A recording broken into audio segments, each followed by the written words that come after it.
কন্টিনিউয়ার হিসাবে আমি কাজ করেছি ওনাদের সাথে, এবং ওনাদের যে ডেডিকেশন, ওনাদের যে সিনসিয়ারিটি, ওনারা বলতে গেলে প্রতিদিনে আমাদের সাথে জুমে মিটিংয়ে ছিল, আমাদেরকে ইনস্ট্রাকশন দিয়েছে কিভাবে কাজটা সুন্দর হবে। কিন্তু আমরা একটু ছোট ছোট ভুল করি। আমার এজেন্সি বাইরে এখানে আছেন, আমি রোড টু মক্কার কিন্তু এবারও ওনারা পুরো দায়িত্বটা হাফিজ জিয়াউর রহমান শেখকে দিয়েছে, কথা আমি আপনাদের বলি।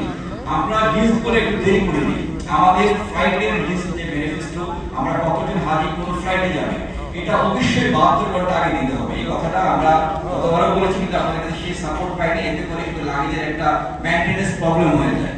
আমি আপনাদেরকে রোড টু মক্কার পক্ষে জানাচ্ছি 72 ঘন্টা আগে অবশ্যই আপনাদের লিস্ট, আমাদের যে লিঙ্ক থাকবে লিঙ্কে অবশ্যই পৌঁছায় দিবেন। এটা হলে সার্ভিস দিতে সুবিধা হবে। আশা করি গতবারের থেকে এবারের সার্ভিস আরো ভালো হবে।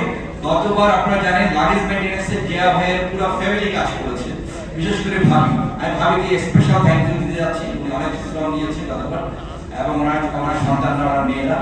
তো আমি আর বাড়াচ্ছি না, আমি আপনাদের সবার কাছে দোয়া চাচ্ছি। আমি এই পর্যায়ে আজকে সভার সভাপতি হাফিজ জিয়াউর রহমান সাহেবকে এবং ওকালারি